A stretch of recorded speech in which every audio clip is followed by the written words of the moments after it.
They are confined in a vortex of tension where fear and anger rule. Their greatest enemy is one another. Survival often depends on savagery. America's prisons have produced a new breed of predators. If we let them go without the handcuffs, there'd be blood on the yard all day long. Oh, there we go, Sergeant. They are attacking each other on sight. Locked cells and thick walls keep them safely isolated from the public. However, each day, many are not behind bars. They're on the nation's roadways and flight paths. Basically, that is a prison. We're moving down the road. These planes are a high max cell block in the sky. We do the same thing that any jail. We just do it 35,000 feet in the air and a lot faster. The officers who transport America's convicts are on constant alert. They know a crisis can erupt at any moment, ignited by dangerous and desperate men lusting for escape. Anything can go wrong when you're outside of the walls. When you think you've seen it all, you haven't seen anything yet.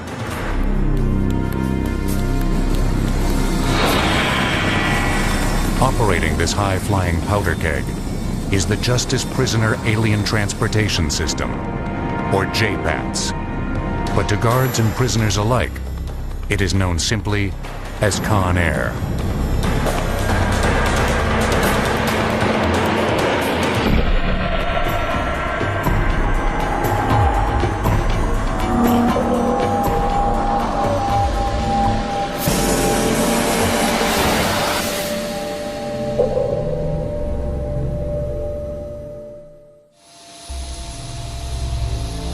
Entrusted with the formidable task of transporting America's convicted felons are the United States Marshals.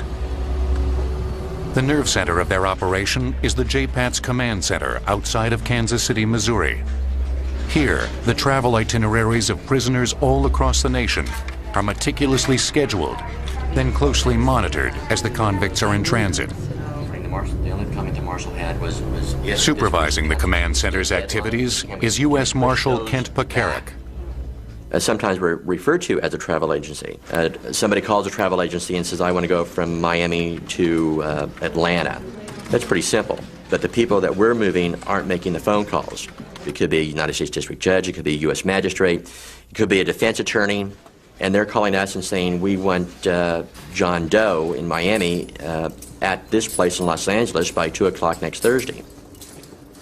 Although transferring convicts is potentially perilous, it's a necessity. Some must be transferred to maximum security prisons because of a long record of attempted escapes. Others are international felons facing extradition who must be relocated to foreign nations. But the majority of convicts in transit are those legally entitled or obligated to make appearances in America's courts. Transporting the most menacing criminals on the same highways and flight paths as the citizens they have endangered is the price of a free society. On any given day, the Marshal Service has approximately 35,000 prisoners in its custody, and these people are in one stage or another of the federal judicial process. They're either on trial, testifying in a trial, or awaiting transportation to a Bureau of Prisons facility to serve their sentence. Before JPATS or Conair was formed, all of these prisoners were moved across the country exclusively on the ground. Now they can be transported by a fleet of 3 727s, 2 DC-9s, and 8 corporate-sized jets. The swifter system ensures greater security. It's far better to fly a prisoner across the country in 4 hours or 5 hours than to take several days to drive them. The longer they're out of the secure environment, the greater the risk. Even on a flight of short duration, however, the risks can only be minimized, never eliminated. Although the U.S. Marshals rigidly enforce the most extreme security measures, the convicts in their custody are a volatile mix of desperation and resourcefulness. They board Conair from Leavenworth, from San Quentin, and from Attica. Men convicted of murder, rape, and acts of terrorism. They range from low-level gangsters and petty thieves to high-profile convicts such as New York mobster John Gotti and Oklahoma City bombers Timothy McVeigh and Terry Nichols. But no matter what their criminal background, they have one thing in common. Outside the secure walls of a federal penitentiary, even surrounded by vigilant armed guards, they may be tempted by even the remotest possibility of escape. Most of the prisoners in our custody are felons, and they have generally been determined to be a flight risk, otherwise they wouldn't be in our custody, they'd be out on bail. Anytime you move a prisoner outside of a secure environment like a jail or a prison, you increase the opportunity for escape. The chances of escape grow even higher when a convict in transit is able to receive help from an outside accomplice. In order to prevent this scenario, the marshals devising a prisoner's travel plans operate in conditions of absolute secrecy. We don't tell the prisoners, number one, when they're going to be moved. So if you don't tell them, they can't tell anybody ahead of time. No one outside of JPATS knows the specific route any convict will take to get from point A to point B. Another routine security precaution taken during the planning phase is an exhaustive background check of each traveling prisoner. Because of security issues and medical issues, safety issues, we want to know what type of individual we're moving. In fact, we probably know more about that particular individual than he knows about himself. Armed with detailed biographical information, JPATS travel coordinators are able to make sure that rival gangs and sworn enemies never share the same Conair flight. Every effort is made to snuff out any problem long before it has a chance to spark a crisis at 35,000 feet.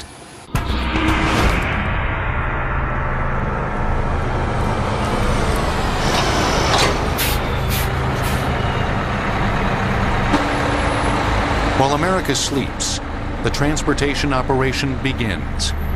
The Conair network utilizes not only planes, but a specialized fleet of cars, vans, and buses. Good morning. How you doing? The pre-dawn start time is designed to minimize risk to the nation's motorists by taking to the roads when traffic is lightest. Here at the Chino State Prison in Southern California, prisoners become part of a process that is repeated every day of the year throughout the country, but goes all but unnoticed by the public. The officers start with a thorough examination of the prison bus. As they confirm its mechanical readiness, the prisoners are prepped for transfer. Gomez! Gomez! In the back of the reception center, the officers back there, they're the ones that pull them out of their housing units. They bring them out and they do a strip search on them, and they place them in holding tanks until we arrive. We transport all level of inmates, from drunk driving to multiple murders and everything in between. We transport a total of 38 at any given time on the bus.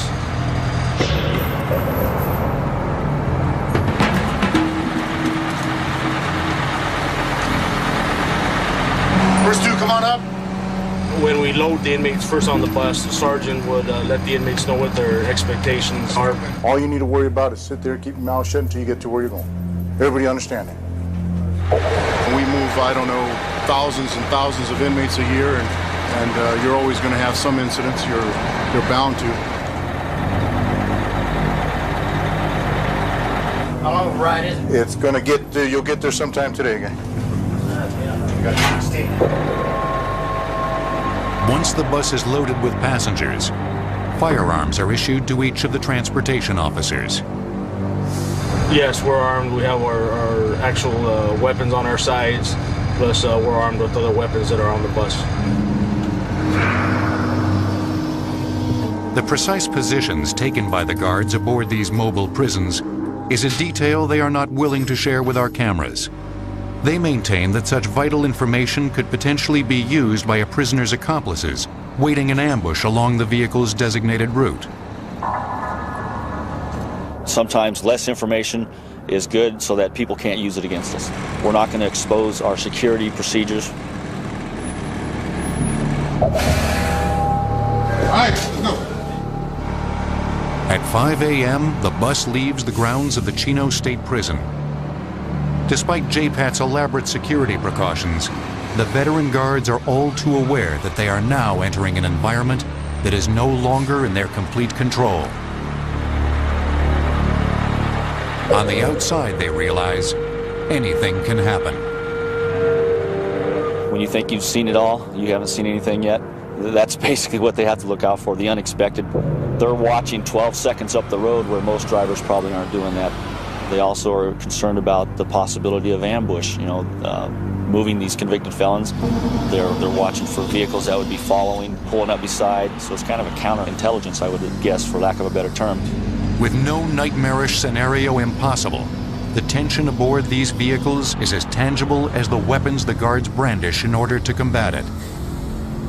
The intensity is perhaps even more palpable thousands of feet overhead, aboard the Conair jets.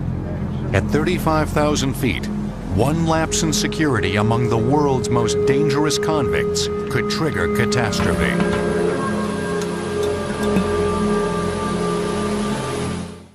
Impeachment line 2 north, west and southeast bound at 3.5 on the midline. At 11 a.m. at a small Midwestern airport, an aircraft identified as Justice 113 begins its final approach. Justice 113 is 20 miles to fly. Copy, 20 miles. Few observing the nondescript 727 would suspect that its passengers are some of the most violent convicted criminals in America. This is one of thousands of Conair flights that occur each year. When large numbers of dangerous prisoners must be transported across the country, the most secure method is to segregate them aboard their own plane. The nature of their crimes makes it very difficult to put them on commercial aircraft, even with armed escorts. And so JPATS was designed to be able to move these people long distances in relatively short periods of time in maximum security. We move probably 1,000 prisoners and detainees a day on JPATS. Justice 113, Mars Tower, check wheels down, wind estimated calm, clear to land runway 32.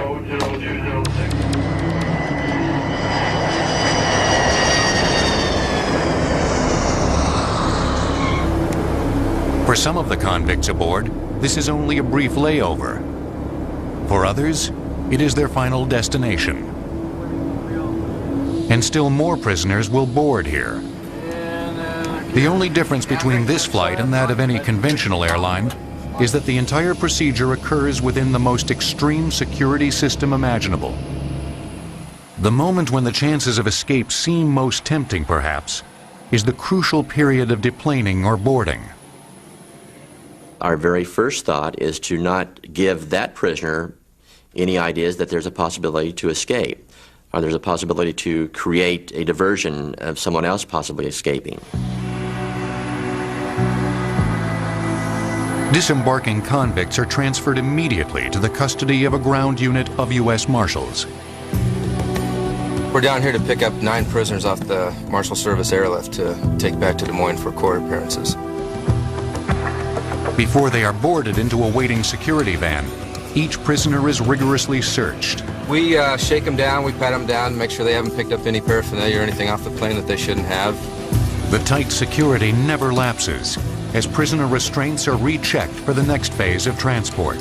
They're all restrained with belly chains, handcuffs, and leg irons at all times, and they're not removed during the trip at all. For the next 8 hours, the Marshal's van will be their prison on the road. As their journey continues, so does the vigilance of the officers guarding them. When we're in transit with prisoners, we consider them all a maximum security risk. 99% of the time, they know what they've done wrong, and they don't mess with us, and we don't mess with them. With all arriving prisoners safely dispatched in ground vehicles, Conair now prepares to board a new slate of convicts. Vehicles are unloaded one at a time, so that no prisoner can avoid close scrutiny in a crowd. Once again, This moment of transition between bus and plane is often viewed by the desperate as their best and last opportunity to escape. They psychologically may be thinking that we're outside the bars, now's our chance to do something. We do a very thorough job of searching them at every opportunity to make sure that they don't have a key to a handcuff or an implement that they could use to pick the cuffs. Any seemingly innocuous object, like a pencil or paperclip, can become an effective weapon in the hands of a hardened convict. Even in an outwardly docile prisoner who appears to pose no threat. Even though you're concentrating on those people who are considered armed and dangerous, extremely violent, you can't forget the person that doesn't show any violence or doesn't have a past history. Because a lot of times, if you drop your guard and you're not watching that individual, that's the person that may hurt you or hurt another prisoner or may hurt themselves. In all, 137 potentially explosive prisoners are on this Conair flight. Justice 113, At 1 Roger, your p.m., clearance will be on request Justice momentarily. 113 is cleared for takeoff.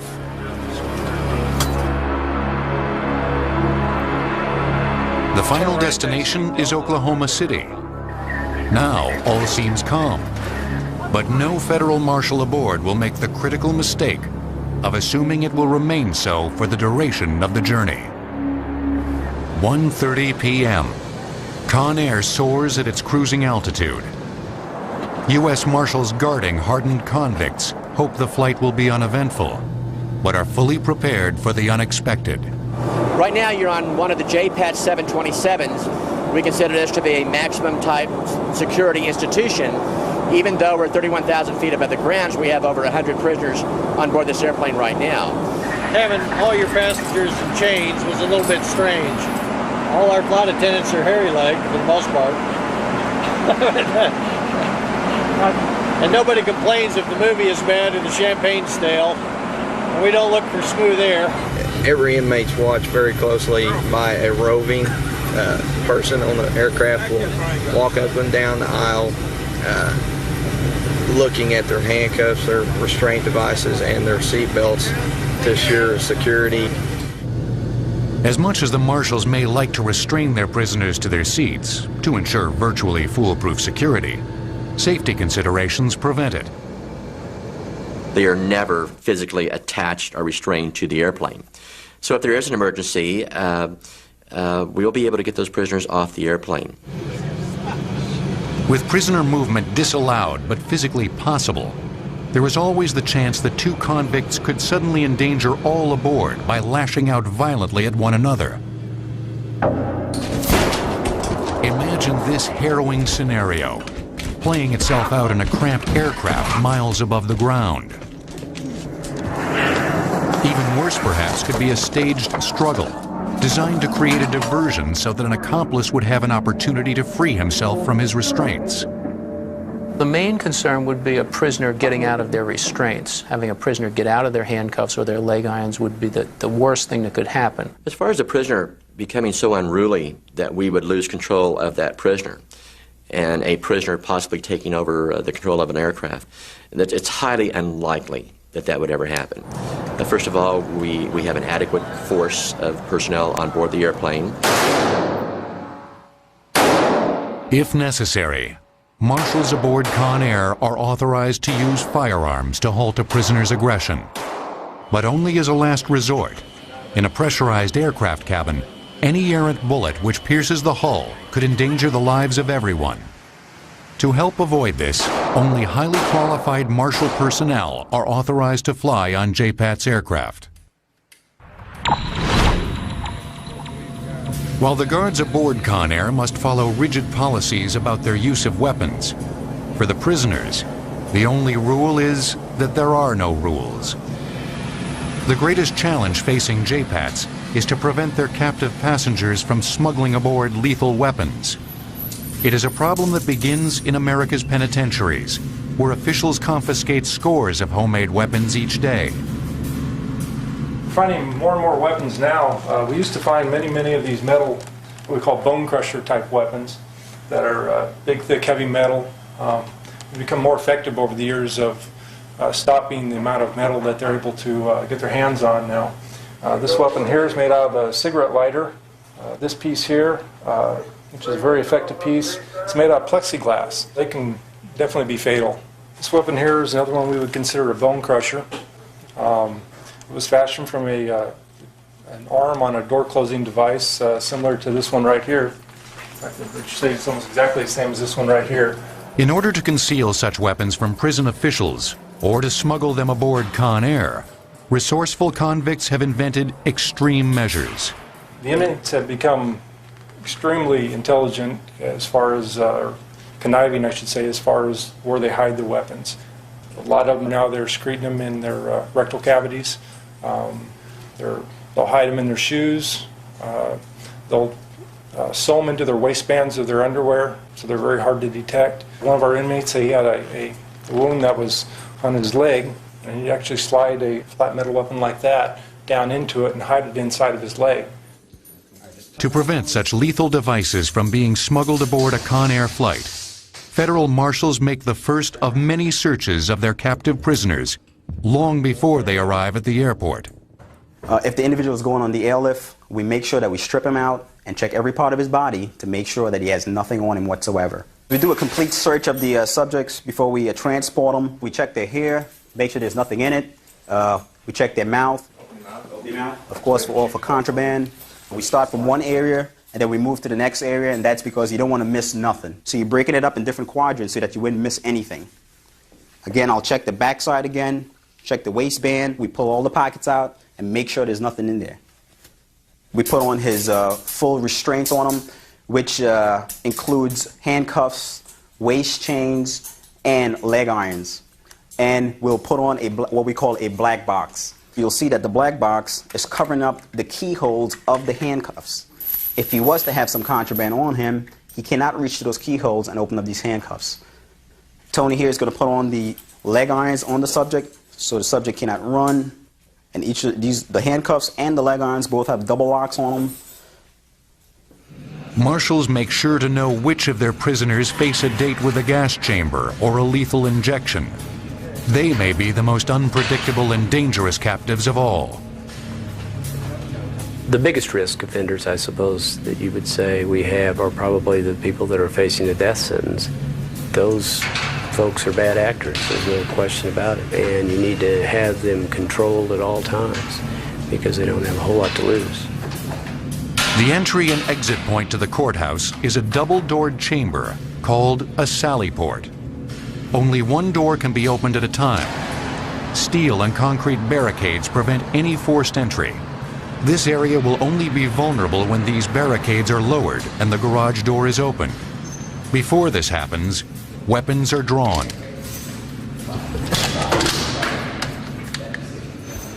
We can have armed officers outside making sure that no one attempts to interfere with that motorcade. When we open up this bay door here, we are in the middle of the public.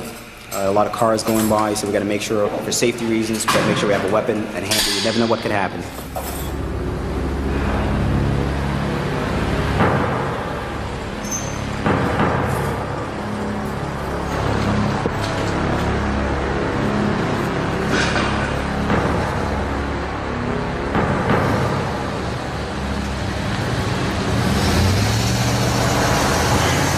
While the van makes its way to the airport, across the country, a different breed of prisoners are readied for Justice 113's next stop.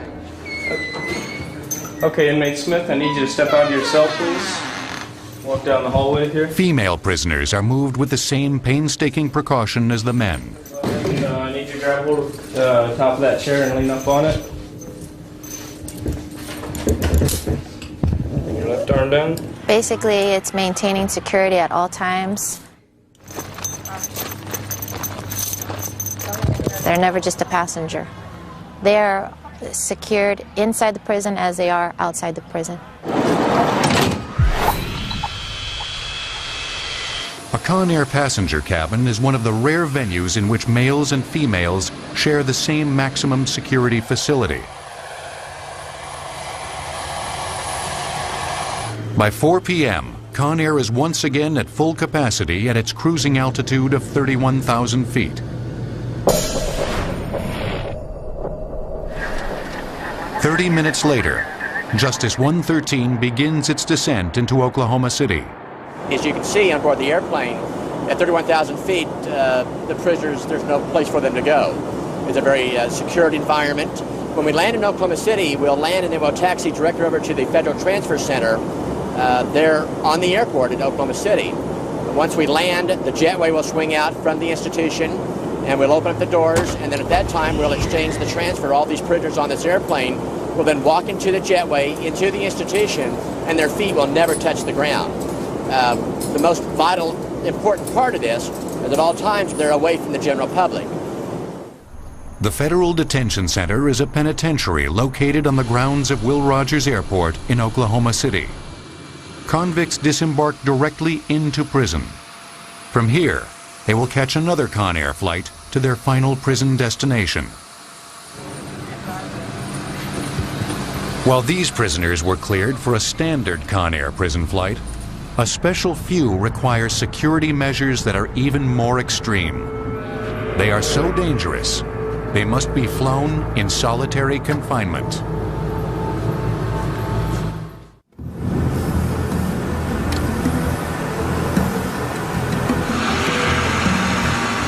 While Conair can safely transport over 100 violent convicts at a time, some prisoners pose such an extreme threat that they merit equally extreme security measures.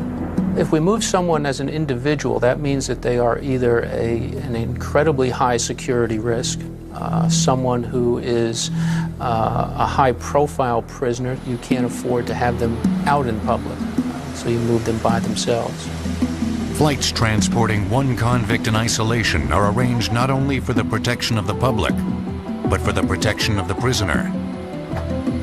Timothy McVeigh and Nichols were accused of the bombing incident in the federal building in Oklahoma City. There was considerable transportation of those individuals. When they were in Oklahoma City, the local U.S. Marshal's office did the transporting, and JPATS then had to transport those two individuals from a secure location to the trial in Denver, Colorado. Other high-profile prisoners, such as organized crime leaders, present an extreme escape risk. John Gotti, from our understanding, was the head of a organized crime family in New York City. He was indicted numerous times. The violent nature of that business makes these people particularly dangerous.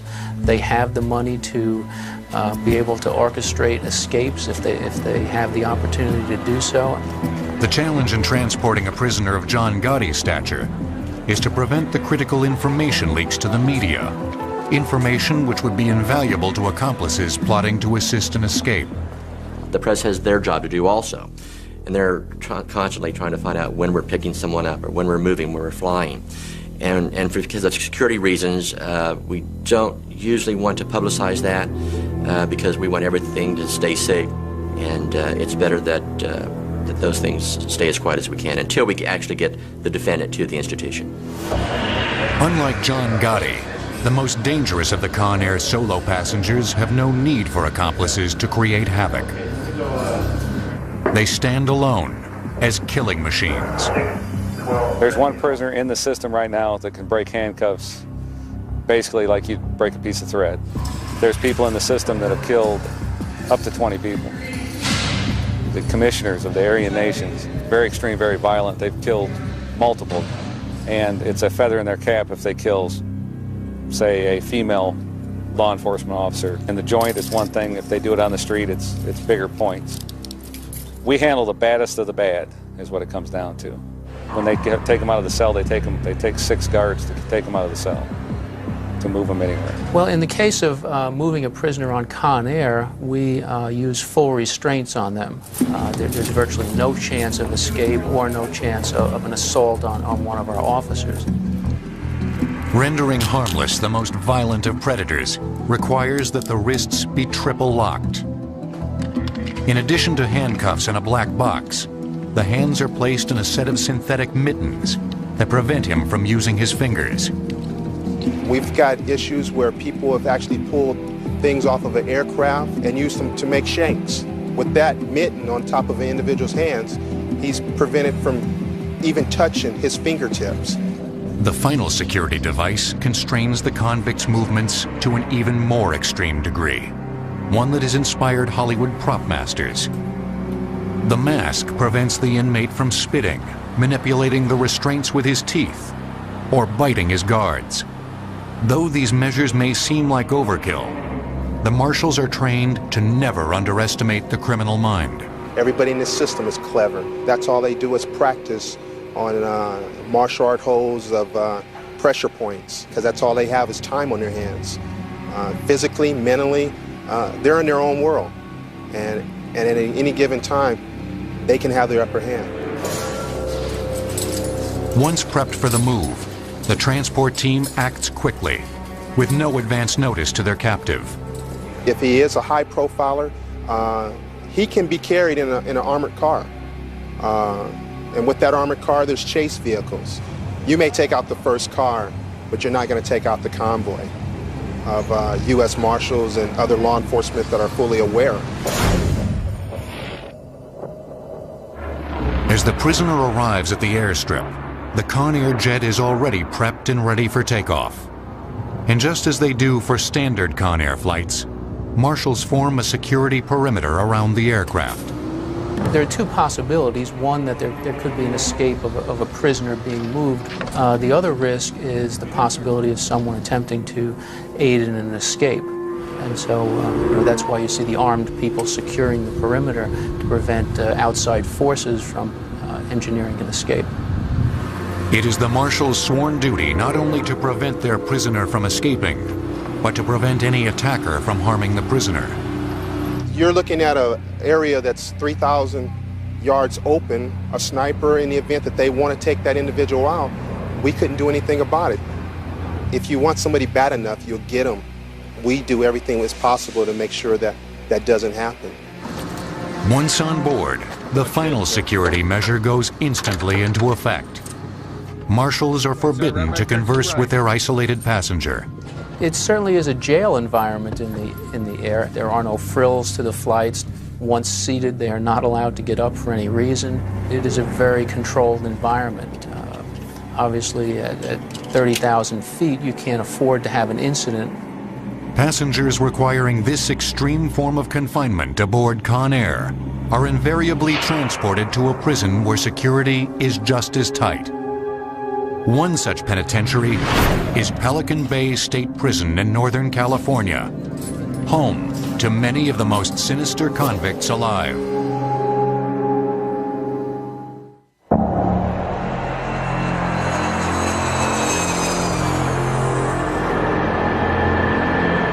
The challenging art of transporting convicts is faced not only on a national scale by Conair, but also on a much smaller level, within the walls of America's penitentiaries. Nowhere is this challenge more daunting, perhaps, than at the Pelican Bay State Prison in California. A 275-acre facility located near the Oregon border, Pelican Bay is designed to isolate nearly 4,000 of the state's most violent inmates.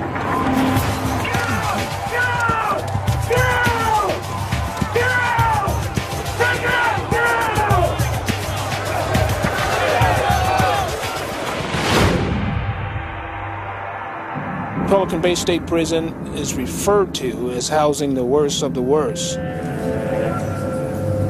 In order to transport such volatile convicts between various facilities over the far-flung prison compound, corrections officers here rely on uniquely designed equipment and well-rehearsed procedures.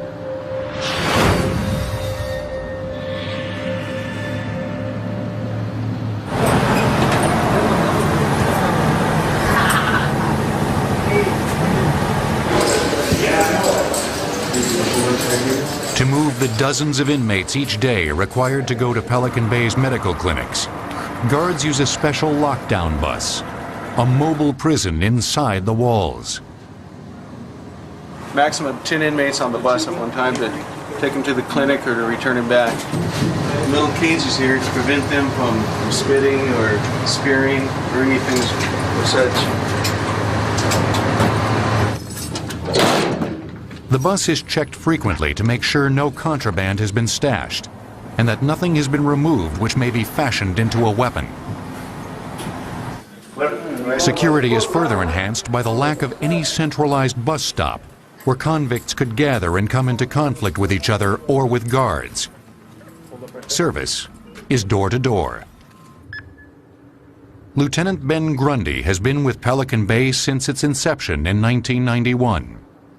Security is very high at this prison. You'll notice when you go in and come out, you have to go through a number of checks, number of what we call sally port, double gates, and numerous doors that are electronically operated.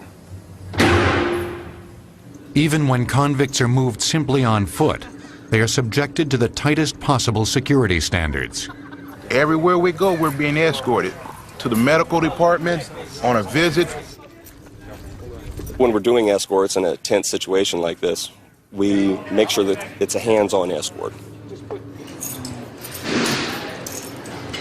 Putting California's worst inmates together in Pelican Bay resulted in the greatest concentration of racially allied prison gangs in the state, a powder keg of racial tension that would eventually reach its breaking point. On February 23rd, we had the major riot. We had a big race war out here on B Yard. The riot was one of the worst in state history. As rival gangs began to retaliate against each other, the prison descended into a violent race war. There's a race war pretty much amongst all the inmates. You know, there's no telling when one might go after another. At Pelican Bay, the simple act of walking across the prison yard can get an inmate killed. Even though an inmate is locked up at Pelican Bay State Prison, he is a convicted felon. He has a right to walk in the general population or move around within the prison system without being stabbed. To protect the inmates, prison officials declared a state of emergency. There's a lot of racial incidents here between inmates. And there's been so much, we're on lockdown. When we're locked down, basically what that means is that the inmate movement is greatly restricted. They're not allowed to come out on the general population yard and play basketball or volleyball and just kick it with their homeboys. They are locked down. They spend most of their time in their cell. We don't mix up races. In the first stage of the lockdown, the inmates were only allowed to mix with other inmates of their own race. They'll stab each other because somebody might not have been involved in one of the other race wars. Those who didn't participate in the race war were targeted by their own race. They've been attacking each other, their own racial groups, and the people that they should be getting along with. So we've gone to a total lockdown. Pelican Bay's total lockdown has created a unique situation where even prisoners locked in an institution require full-time security from other prisoners. Every inmate movement is calculated. They're handcuffed to go to the showers. They're handcuffed to go to the doctor. For the inmates' protection, Pelican Bay's notorious killing fields, the yards, are kept vacant. If we let these people out right now, there's no question in my mind or anybody else's mind that they would definitely assault each other, possibly with weapons, and possibly even come after one of us. They're scared to let us off. They want no more violence. If we let them go without the handcuffs and the hands-on escorts right now, there'd be blood on the yard all day long. Inmates are searched for weapons each time they move outside their cell block. Some go to extreme measures to move weapons and contraband. We want the inmate to take off his clothes so we can check all his body orifices, you know, look in his mouth, look in his ears. We have them stand there, they bend down so we can see between their legs, and they spread their buttocks so that we can make sure that they don't have anything secreted. Another officer will take a handheld metal detector. We'll have the inmate bend over at the waist, and he'll wand his backside, because they usually try to secrete something.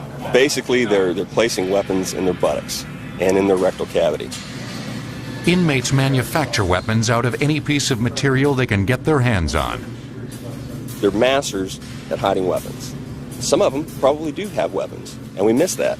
but that's just the nature of the game. As tightly guarded as these prisoners are on the so-called main line, Pelican Bay boasts a facility that is even more restrictive. The Secure Housing Unit, or the SHU, is essentially a prison within a prison. The purpose of the Security Housing Unit is to remove the inmates that are causing problems or committing felonies from the general population. They have demonstrated that they can't function in that environment without acting out or causing people around them harm or attempting to prey on them. So they're removed from the general population and they're locked up. Here, prisoners are locked in their cells 23 hours a day.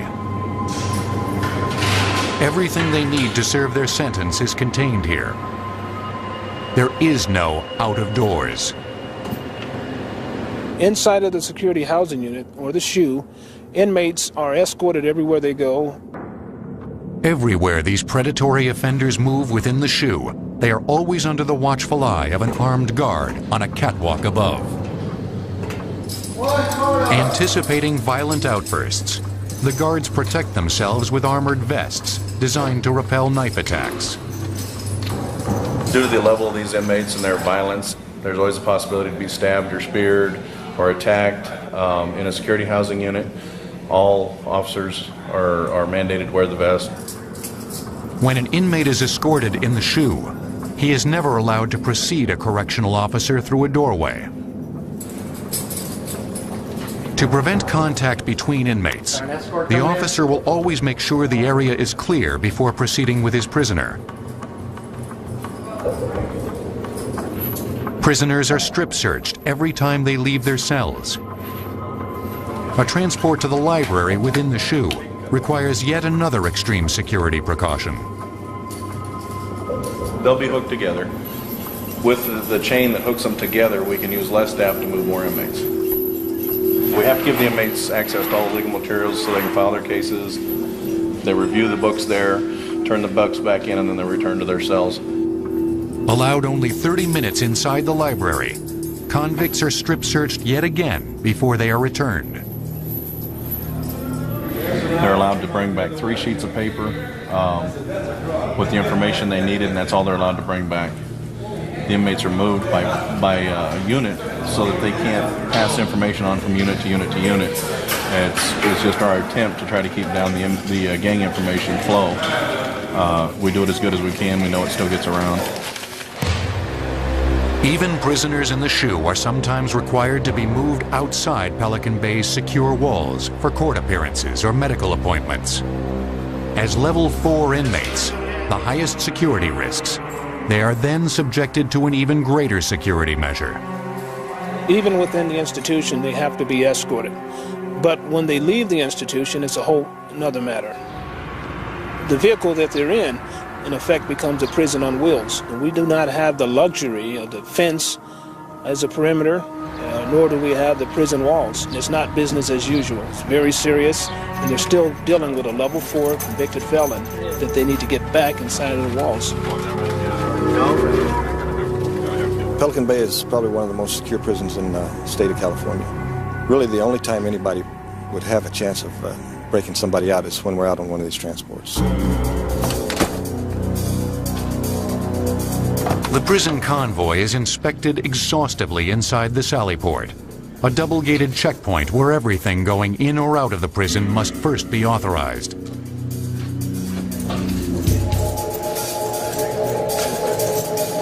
Here, officers are issued weapons for their venture outside the walls. Anytime you take out a level 4, it's 1 sergeant, 3 officers, and everybody's armed. We don't give them any prior notice. That way, there's less chance of them being able to notify anybody on the outside that they're out. Less chance of an escape attempt. On this day, the transportation team is moving inmates to a local hospital for appointments with heart specialists. To minimize the chance of an ambush by a convict's accomplices lying in wait along the road, officers vary their route daily, avoiding predictability. Anything can go wrong when you're outside of the walls. You have to Be careful about what could be a staged event. Could have a cuff key inside of a body cavity and try to take off his restraints. Throughout their venture outside the walls, inmates are never out of a correctional officer's sight.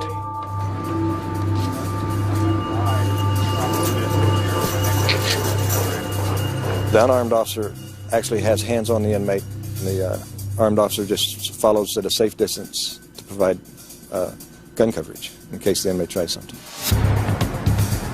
The Pelican Bay transportation officers have mastered the art of moving society's most dangerous criminals, just like their counterparts aboard Conair.